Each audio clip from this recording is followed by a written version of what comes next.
पहले हम सरसरी तौर पे बात कर लेते हैं कि अर्थ पे 0 डिग्री इक्वेटर जो भूमध्य रेखा है, यहाँ पर इससे 5 डिग्री उत्तर और 5 डिग्री दक्षिण जो है हमको इक्वेटोरियल लो प्रेशर बेल्ट या भूमध्य रेखीय न्यून दाब की पेटी देखने को मिलती है।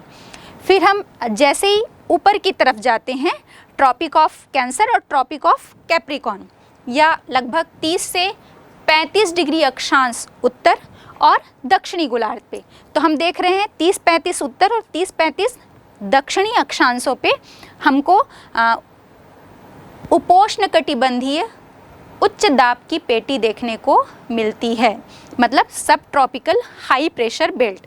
और जैसे ही हम फिर उससे ऊपर जाते हैं उत्तर की तरफ और दक्षिण की तरफ, तो हम देख रहे हैं 60-65 उत्तरी गोलार्ध और 60-65 जो है वो दक्षिणी गोलार्ध।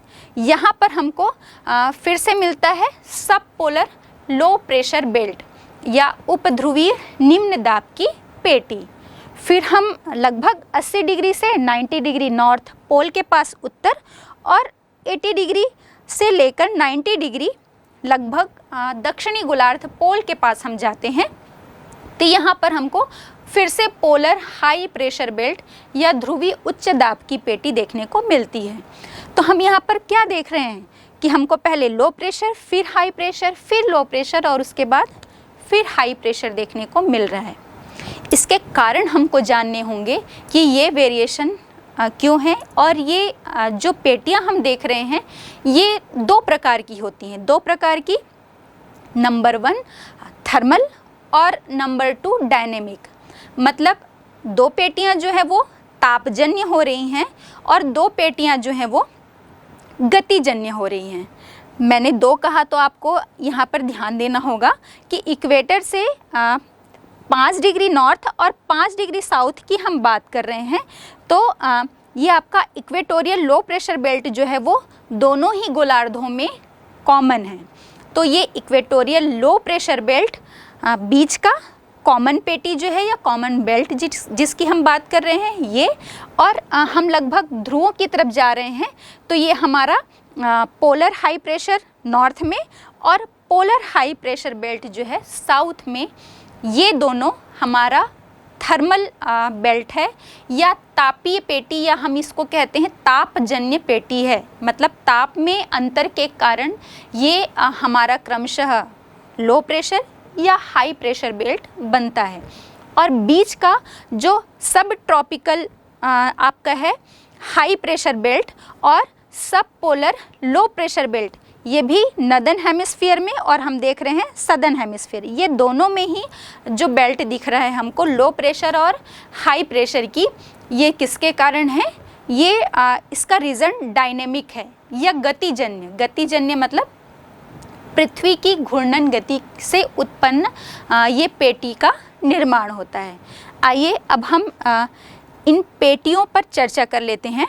सबसे पहले हम देख रहे हैं इक्वेटोरियल लो प्रेशर बेल्ट या भूमध्य रेखीय विषुवत रेखीय न्यून दाब की पेटी। ये हमने बात किया कि 0 डिग्री इक्वेटर से 5 डिग्री नॉर्थ और 5 डिग्री साउथ की तरफ मिलती है। बच्चों इसको हम थोड़ा सा 3 डायमेंशनल समझते हैं। वो कैसा होगा? हम जान रहे हैं कि यहाँ पर लगातार सूर्य की किरणें सीधी पड़ती हैं और सीधी पड़ने के कारण यहाँ पर वर्ष भर तापमान की स्थिति जो है वो अधिक होती है। तापमान अधिक होने के कारण यहाँ पर इस सरफेस में जो उपस्थित हवा है ये गर्म होती है, गर्म होकर हल्की होकर राइज करती, ऊपर की तरफ उठती है। और नेचुरली है कि जैसे जैसे ऊपर की तरफ उठेगी तो उस सरफेस का, उस इक्वेटोरियल एरिया का जो प्रेशर है वो कम हो जाएगा। तो रीज़न है थर्मल या तापजन्य पेटी हुई। अब हम इसके जस्ट ऊपर जाते हैं। यहाँ पर हम इसमें एक बार देख लेते हैं। इक्वेटोरियल लो प्रेशर बेल्ट के ऊपर हम देख रहे हैं सब ट्रॉपिकल हाई प्रेशर बेल्ट या उष्णकटिबंधीय उच्च दाब की पेटी। अब एक बात और हमको यहाँ पर देखनी है। इक्वेटोरियल लो प्रेशर बेल्ट में यहाँ पर क्या होता है, ये डोलड्रम की पेटी भी कहलाती है। इक्वेटोरियल लो प्रेशर बेल्ट जो है वो डोलड्रम की पेटी कहलाती है। क्यों कहलाती है? क्योंकि यहाँ पर हवा में किसी भी प्रकार का क्षैतिजिक मूवमेंट या क्षैतिजिक गति नहीं होती। यहाँ पर जो मिलने वाली हवाएं हैं वो आमने सामने से आती हैं, सीधी नहीं आती। अगर सीधे आकर मिलती वर्टिकली तो साइक्लोन की स्थिति जो है वो उत्पन्न हो जाती।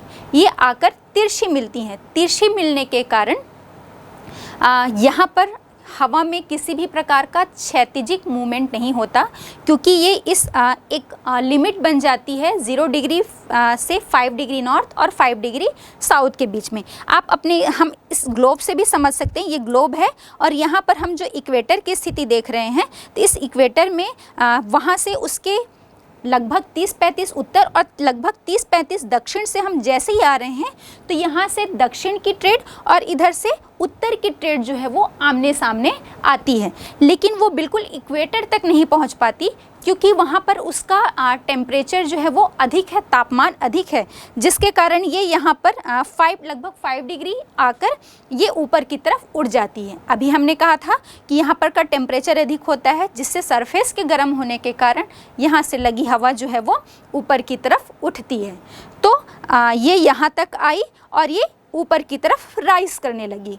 तो वो जो बीच वाला एक बेल्ट है वो क्या हो जाता है? शांत क्षेत्र हो जाता है, इसलिए हम इसे डोलड्रम की शांत पेटी भी कहते हैं। हाँ, दूसरी चीज़ यहाँ पर एक और इम्पॉर्टेंट बात है कि इसे हम ITCZ भी कहते हैं। ITCZ मतलब इंटर ट्रॉपिकल कन्वर्जेंस जोन।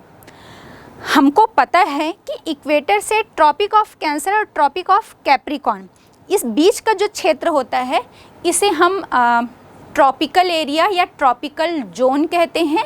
तो इंटर मतलब इनके बीच का इंटर ट्रॉपिकल मतलब उष्णकटिबंधीय क्षेत्र के बीच का, कन्वर्जेंस मतलब अभिसरण और जोन मतलब वो एरिया।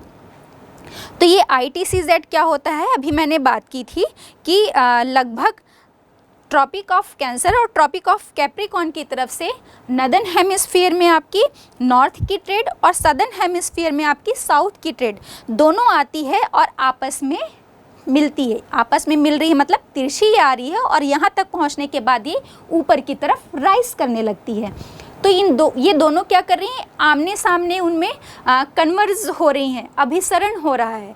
तो इसलिए इस क्षेत्र को हम इंटर ट्रॉपिकल कन्वर्जेंस जोन कहते हैं। आप यहाँ पर इस ग्लोब के मैप से देख सकते हैं कि 0 डिग्री से 0 डिग्री 5 और 5 डिग्री नॉर्थ और 5 डिग्री साउथ दोनों के बीच का ITCZ का एरिया होता है। इक्वेटोरियल लो प्रेशर बेल्ट है और हम इसे ही डोलड्रम की पेटी या डोलड्रम की शांत पेटी भी कहते हैं।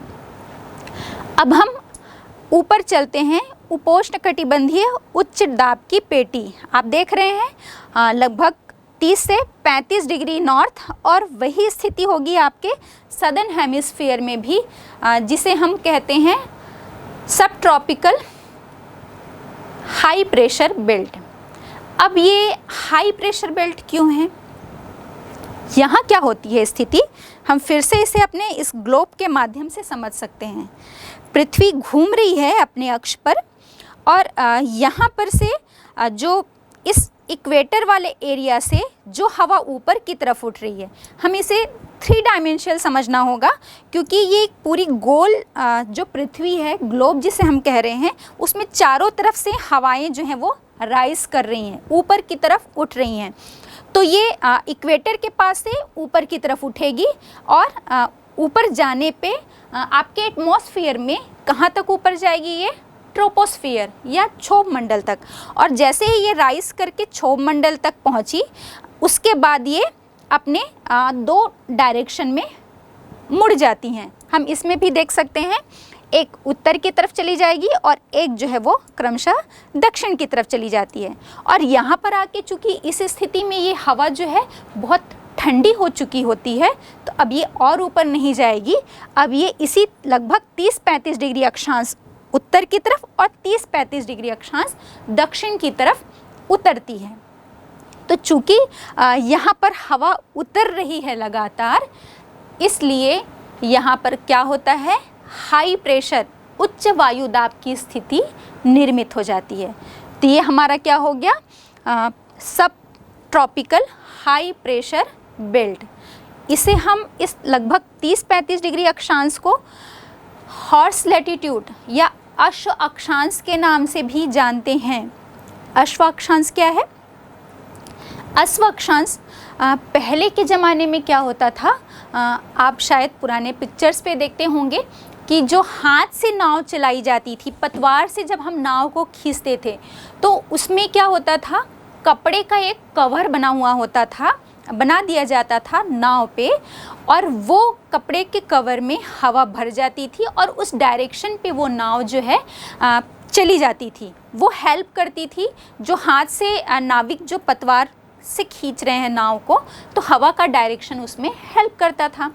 तो पहले के समय में इतनी सुविधाएं तो थी नहीं कि हम अभी प्लेन से या मोटर चलित जो जलयान है उसका उपयोग कर रहे हैं, ट्रेनें हैं, ये सुविधा नहीं थी। तो पहले लोग उसी से सफ़र करते थे, चाहे वो पशुओं को भी हो या आदमी, सब उसी से ही ट्रैवल करके ले जाया जाता था। आप इस पिक्चर में भी देख सकते हैं वो जो नाव दिख रही है। तो क्या होता है, तब क्या होता था कि इस अक्षांश पे पहुंचते हुए, चूँकि यहाँ पर हवाएं जो हैं उतर रही हैं, ऊपर से नीचे की तरफ उतर रही हैं, उतरने से उसमें मूवमेंट नहीं हो पा रहा है, क्षैतिजिक मूवमेंट नहीं हो रहा है, जिससे वो नाव जो है घोड़ों से भरी नाव, तब घोड़ों को भी उससे ले जाया जाता था, भारी हो जाती थी और नाविक को नाव को खींचने में बहुत परेशानी का सामना करना पड़ता था। तो वो क्या करते थे, कुछ घोड़ों को समुद्र में फेंक देते थे, कहते थे भाई आप तैर कर आइए, हम तब तक आगे चलते हैं। तो तभी से तो क्या हो जाता था कि उनकी नाव जो है वो घोड़ों को, जब वो समुद्र में कुछ घोड़ों को फेंक देते थे तो नाव का वजन जो है वो कम हो जाता था, हल्की हो जाती थी नाव, और उन्हें पतवार से नाव को खींचने में थोड़ी मेहनत कम करनी पड़ती थी। तो तभी से इस अक्षांश लगभग 30 से 35 डिग्री अक्षांश को हॉर्स लैटिट्यूड या अश्व अक्षांश के नाम से भी जाना जाता है।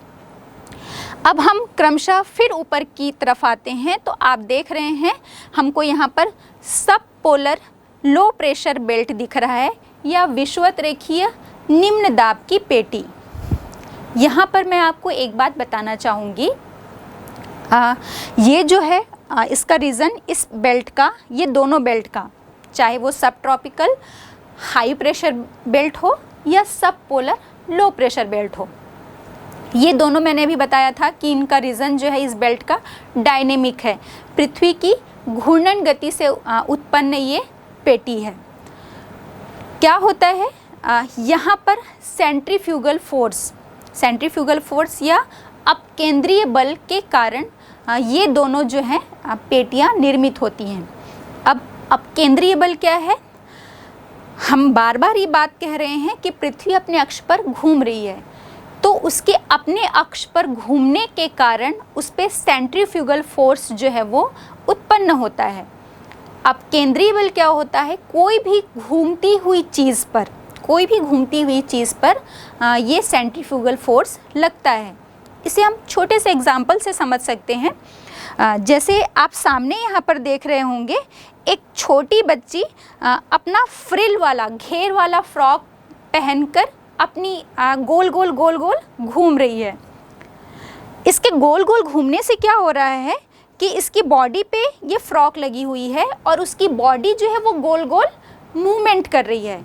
तो उसके गोल गोल मूवमेंट करने से उसकी बॉडी से लगी फ्रॉक भी घूम रही है, और घूमती हुई वो फ्रिल वाली या घेर वाली जो फ्रॉक है वो उसकी बॉडी से आप देख रहे हैं कि दूर आ रही है, दूर तरफ आ रही है ना, बॉडी से दूर जा रही है।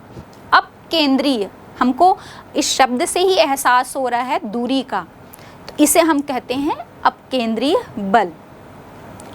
वैसे ही हमारी इस घूमती हुई पृथ्वी पर भी अपकेंद्रीय बल कार्य करता है।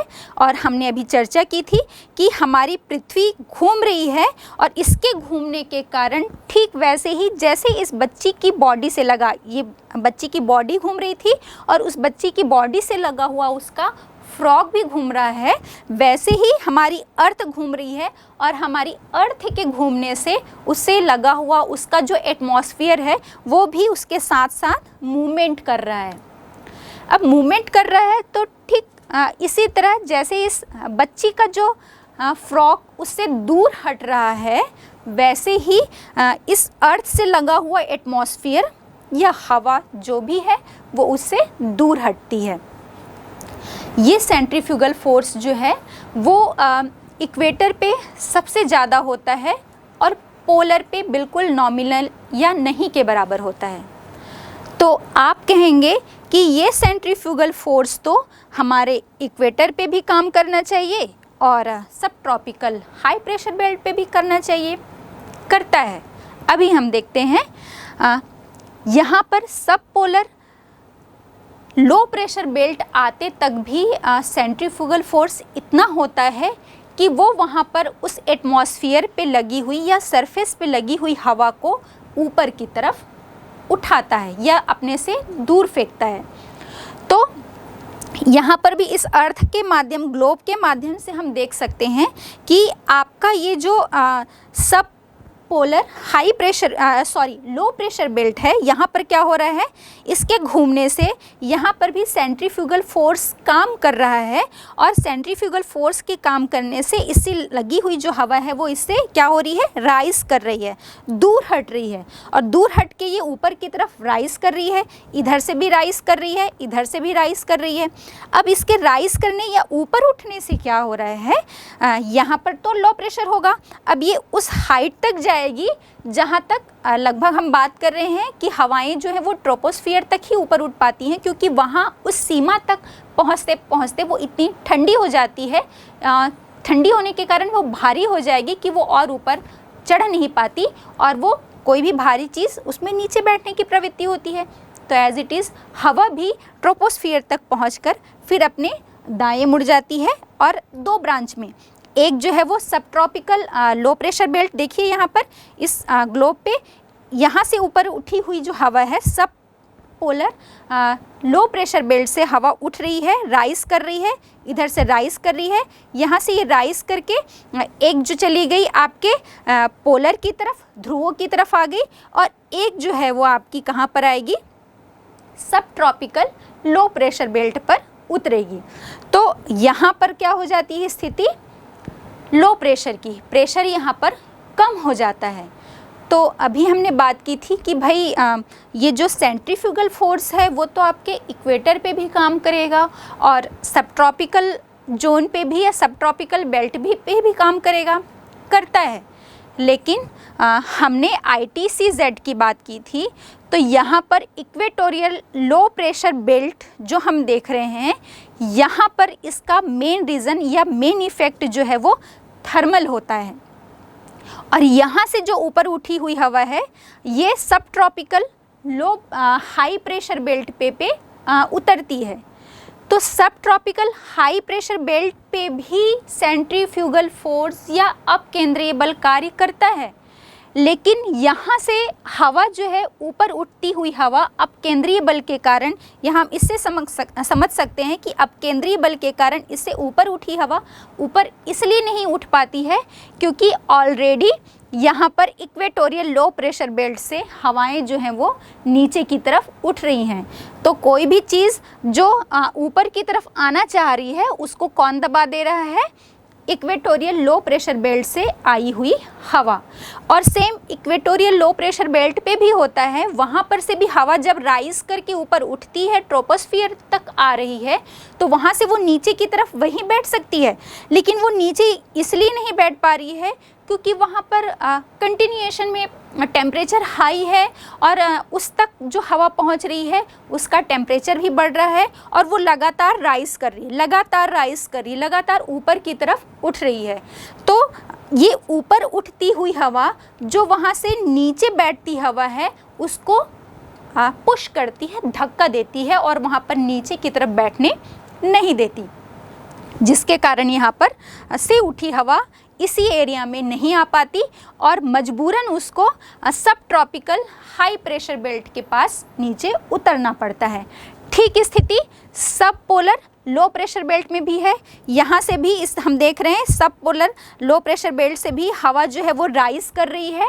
डायनेमिक रीज़न मैं फिर से रिपीट कर रही हूँ, सेंट्रीफ्यूगल फोर्स या अपकेंद्रीय बल के कारण ये राइज कर रही है और ट्रोपोस्फियर तक ये पहुँची और यहाँ पर ठंडी हो गई। ठंडी होने के कारण ये फिर से उतरना भी चाहेगी तो नहीं उतर पाती है, क्योंकि ये जो अपकेंद्रीय बल है ये लगातार हवा को बाहर की तरफ पुश कर रहा है, फेंक रहा है और वो इसे नीचे की तरफ उतरने नहीं देगा और मजबूरन इन हवाओं को मुड़ जाना पड़ता है आपके सब ट्रॉपिकल लो प्रेशर बेल्ट की तरफ और एक जो है वो पोलर हाई प्रेशर बेल्ट की तरफ। यहाँ पर आप इसे ऐसे भी समझ सकते हैं, एक देख रहे हैं हम इसको 2 डायमेंशनल पिक्चर है, इसलिए यहाँ से सब पोलर लो प्रेशर बेल्ट से ये हवा जो है वो सब ट्रॉपिकल हाई प्रेशर बेल्ट की तरफ एक ब्रांच मुड़ रही है और दूसरी ब्रांच जो है वो आपकी पोलर हाई प्रेशर बेल्ट की तरफ मुड़ जा रही है। तो ये बात हो गई सब पोलर हाई प्रेशर बेल्ट की। इसका रीज़न भी आपने बहुत अच्छी तरह से समझ लिया होगा। अब हम देखते हैं पोलर हाई प्रेशर बेल्ट। तो ध्रुवों के पास क्यों उच्च दाब होता है या हाई प्रेशर की स्थिति होती है? ये तो नेचुरली है, जैसा इक्वेटर में अधिक टेम्परेचर के कारण इसका रीज़न थर्मल है और यहाँ पर लो प्रेशर होता है। तो हमको पता है कि ध्रुवों के पास तो सूर्य की जो किरणें हैं वो एकदम तिरछी हो जाती हैं, है ना, और तिरछी होने के कारण वहाँ पर टेम्परेचर बहुत कम होता है। तो नेचुरली है कि वहाँ पर हाई प्रेशर उच्च दाब की स्थिति बनती है और साथ ही हमने अभी देखा है कि ये सब पोलर लो प्रेशर बेल्ट से भी उतरती हुई हवा यहाँ पर उच्च दाब की स्थिति को निर्मित करती है, बनाती है।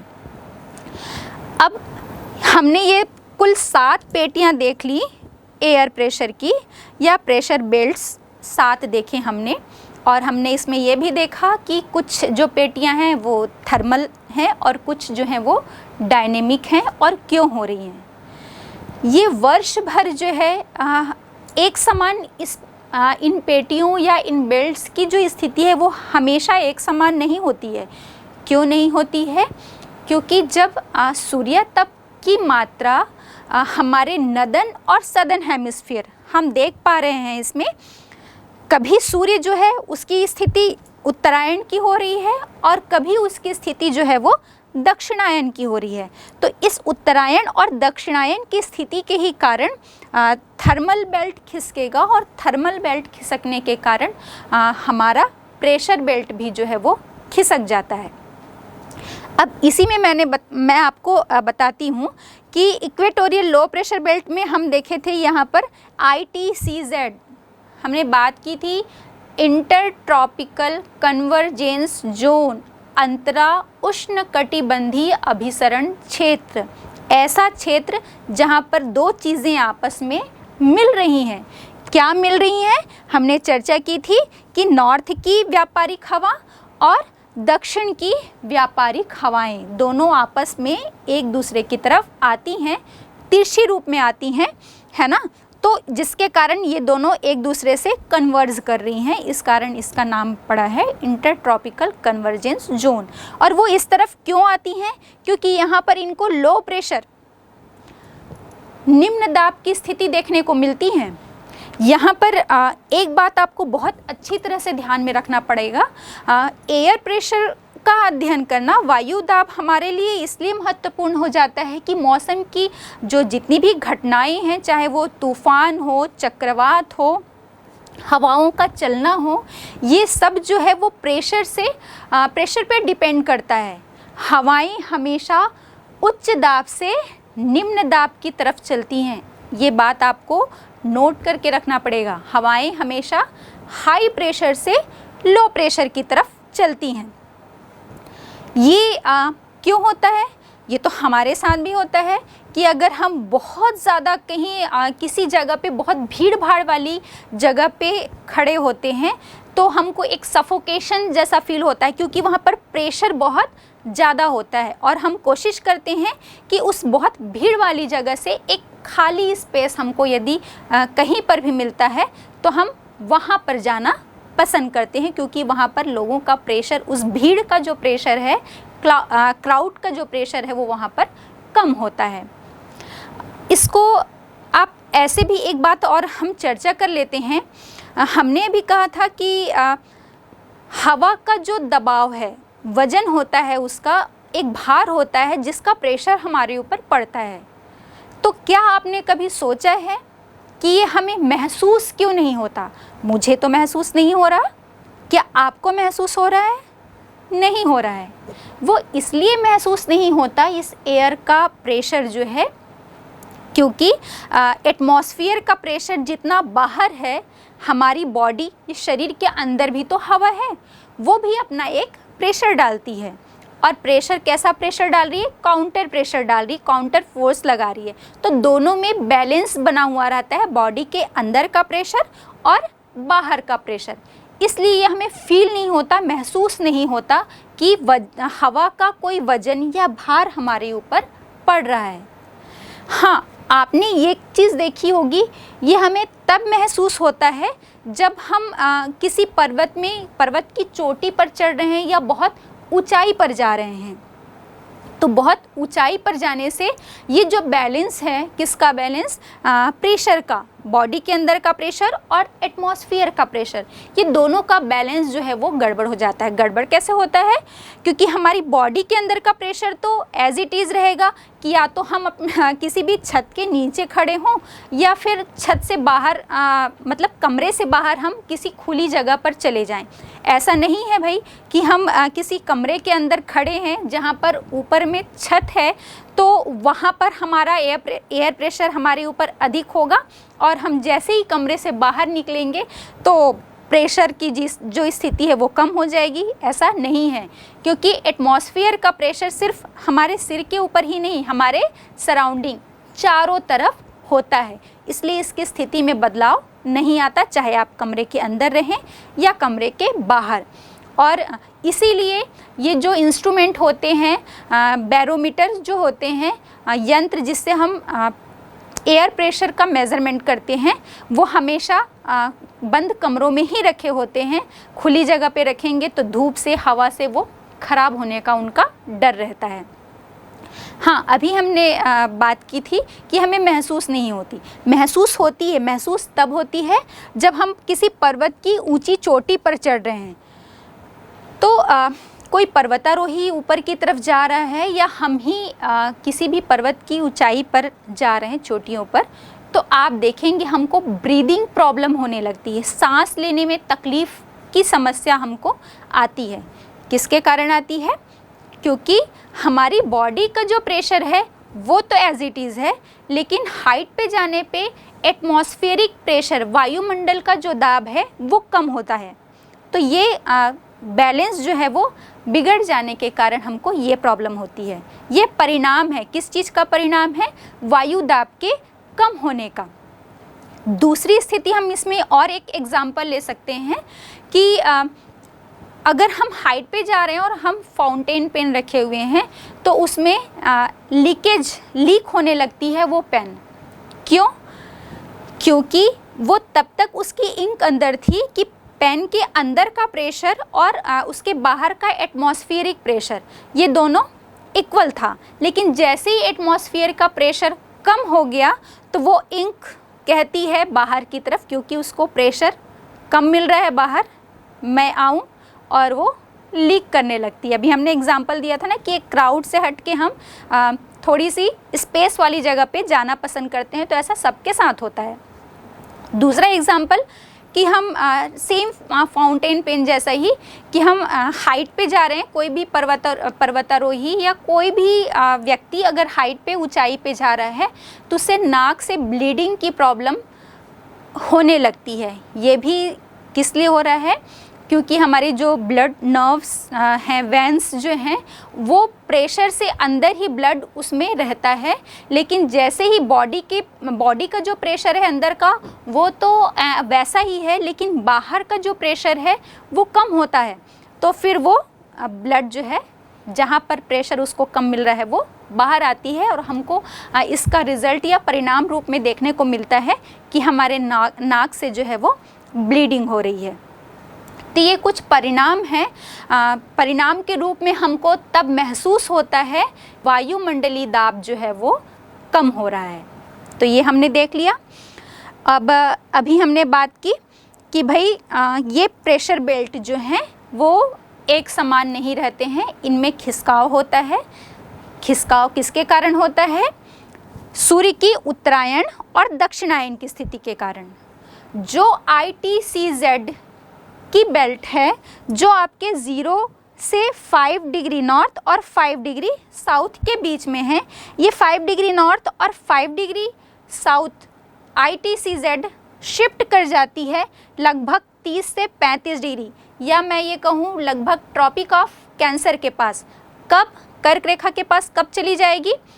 ये लो प्रेशर बेल्ट की स्थिति है ना, हवाएं, हम जो ट्रेड विंड्स की बात कर रहे थे वो किसको फॉलो कर रही थी? क्योंकि नीचे ये क्या है, हाई प्रेशर था और इक्वेटर पे उसको लो प्रेशर मिल रहा है, तो हवाएं हमेशा हाई प्रेशर से लो प्रेशर की तरफ चलती हैं। तो ये ट्रेड्स किसकी तरफ भाग रही थी? इस लो प्रेशर बेल्ट की तरफ। अब सूर्य की स्थिति उत्तरायण हो रही है, ये ट्रॉपिक ऑफ कैंसर पे सीधी पड़ रही है, तो ये ITCZ जो है वो शिफ्ट कर गया आपके लगभग 30 से 35 डिग्री नॉर्थ पे। तो ये इसके शिफ्ट कर जाने से यहाँ की जो ट्रेड है वो भी शिफ्ट कर जाएगी और इक्वेटर को पार करके कहाँ पर चली जाएगी? आपके ट्रॉपिक ऑफ कैंसर के पास। ऐसा कब होगा? उत्तरायण की स्थिति के समय पे। और ऐसा ही होता है आपके जब उत्तरायण की स्थिति हमको मालूम है 21 जून को, है ना, तो ये घटना कब होगी? लगभग जून और जुलाई के बीच में। अब हम इसकी ठीक विपरीत स्थिति देखते हैं जब हमारा सन सीधे चमक रहा है ट्रॉपिक ऑफ कैप्रिकॉर्न पे। ट्रॉपिक ऑफ कैप्रिकॉर्न पे जब ये चमक रहा है, ये स्थिति कब हो रही है? लगभग 22 दिसंबर। तो ये घटना आपकी दिसंबर और जनवरी के बीच की होगी। तो जब सूर्य की स्थिति दक्षिणायन हो गई तो अब हमको ये देखना होगा, इक्वेटर से ये शिफ्ट कर गई 21 मार्च से आपके जून में, जून जुलाई की स्थिति फिर से ये अगेन आ जाएगी इक्वेटर पे लगभग सितंबर में, 23 सितंबर पे, जबकि 21 मार्च और 23 सितंबर को सूर्य इक्वेटर पे सीधा होता है, दिन रात की स्थिति बराबर होती है।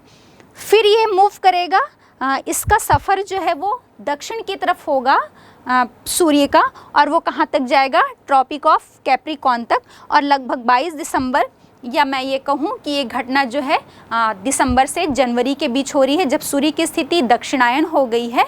तो ये पूरी शिफ्टिंग जो है, ये ITCZ जो है वो कहाँ पर आ जाएगा? ट्रॉपिक ऑफ कैप्रिकॉर्न के पास।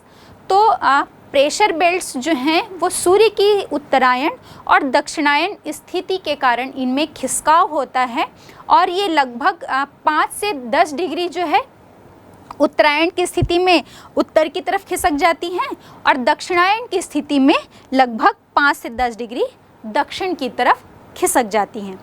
तो ये हो गया, हमने देखा एयर प्रेशर बेल्ट कितनी हैं, किस कारण से ये उत्पन्न हो रही हैं या बन रही हैं, और ये फिक्स नहीं है, वहीं पर स्थित नहीं होती हैं, इनमें चेंज आता है सूर्य की स्थिति के कारण। और हमने बात की कि वायुदाब जो है वो कैसे हम पर प्रभाव डालता है, और उस प्रभाव कम या ज़्यादा का प्रभाव हमारे इसमें किस रूप में, परिणाम के रूप में दिखता है।